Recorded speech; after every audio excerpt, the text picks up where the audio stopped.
much going on today. Currently stuck behind a lorry, which is quite annoying. And I've had the off cyclist being Sunday, which is fun. Golf's going great. What have we done? We've had Mark from Type 19. If you don't know their website, I'll stick it in the description. He was kind enough to lend me his terrible roads. His Gunston CO meter. It's a cheap little, well not cheap, they're quite expensive, but they're a handy little tool to get the CO, the fuel mixture, as close as you're going to get without going to an emitting station. So we plugged it in this, or plugged it into this, and we were about, I think between 1.2 and 1.4 floating around. The 16 valves generally run better, about 2. I think they're about 2 from the factory, I can't remember. So we've got this one up. Pardon me. Yeah, about between 2.2 and 2.4, floating around there. I've gone for a slightly higher because the there's a 0.5% of when it got 5 gears, 0.5% plus or minus on the equipment, because it's not 100% accurate. So I've got it that region. So if it's like 0.5% overreading, then I'm still sort of around 2. It's just to get it running good. You'll get down to retro recess at some point once their rollers all bolted in to have its final tweaks, and it'll be adjusted again there, but just gets it right for the road. What else have we done? Yeah, we've got the solid front engine mount on, which is feeling a lot better. It's holding the engine nice and firm. It's not a massive amount of vibration through the car. It's a 30-year-old car, there's vibrations anyway. Yes, that's alright. It's feeling a lot more responsive. What else have we done? Gear selector, my gear selector bush melted, as expected, they normally do. Alright, this lorry's buggering off, that's good. Yeah, so there's a couple of things you can do. Get different ones, obviously. Where am I going? This way. Sorry, all over.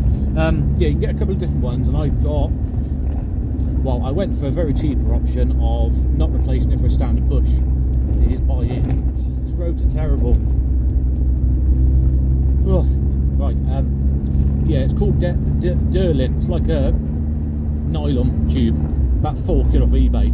32mm diameter, 200mm section, that's as small as they could do.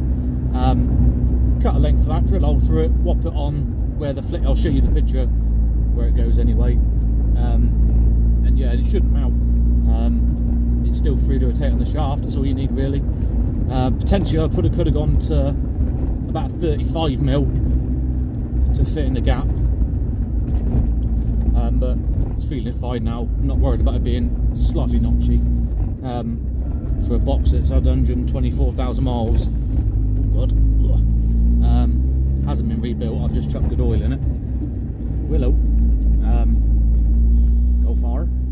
Yeah, I'm not too fussed. I'm also going to put, you can get a weighted shifter rod, where so one of the rods on the gearbox, the external ones, the longest one, you can get a weighted one, which the Jetta has actually got one, which will also be going on this. And that just gives a bit more weight for the selector, just to help it change gear.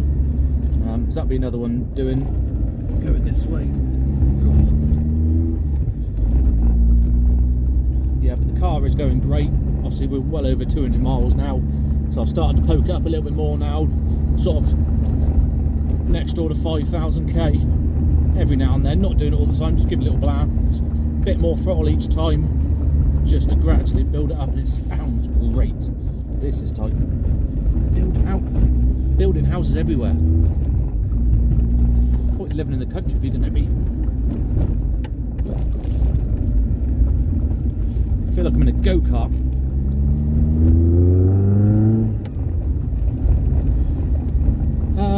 Yeah, that's all at the moment. We're just getting the miles in, feeling good. What else was I done the other day? I was doing something. I was just cleaning the inside. Oh, the seat as well. I'm quite tall, not massively, 6 and a bit foot. My head was sort of just touching the roof. Not a massive amount, just tickling my hair. and I couldn't get the seat down any further because this is an adjuster seat. I'll show you a picture of what I've done. Just a little sneaky adjustment, just literally drilling a hole through it, little pilot hole, a bigger drill bit, then a bigger one, about 10.5mm I think. Just allows the seat to drop down 10mm, if that, not a lot, but it's enough just so your head's not touching this way, not this way, touching the roof. Oh, flat road.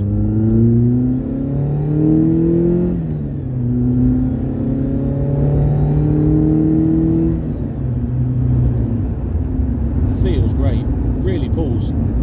As soon as it gets past, it's got that typical 16 valve engine, which is what I wanted to keep.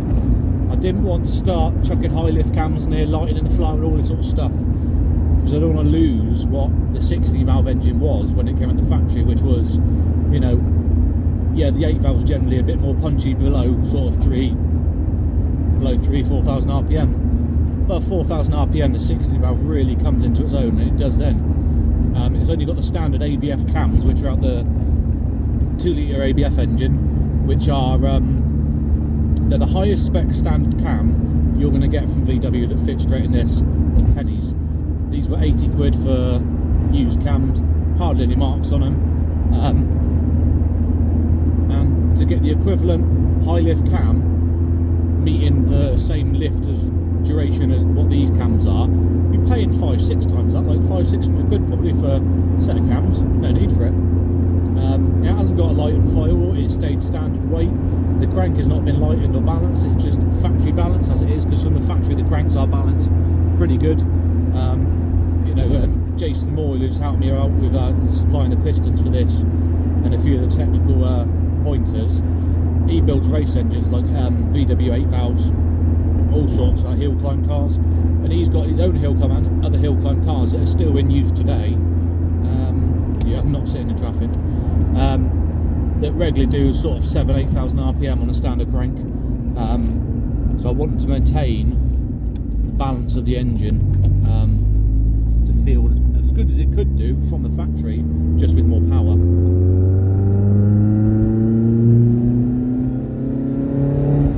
Yeah, it's like as soon as it gets to 4, it just nudges over 4, and it starts to go a bit more. Since this hasn't been set up yet, the fueling is going to be tweaked a bit more. The cam vernier pulley needs to be adjusted. The timing is going to be adjusted a bit more. It's going to be flying. I can feel it. Again, we just want to take it steady as we're going, gradually build it a bit more, get it bedded in good. So I'm going to stop talking now because I'm getting the wind knocked out of me with funky roads, which is a bit annoying. Yeah, enjoy some music. Now I know these are budget coilovers, but Christ, I'm not worried. Just like moaning. More houses there. Stop it. Right, listen to some music and then...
drive part 3. Don't know how many parts, not much long.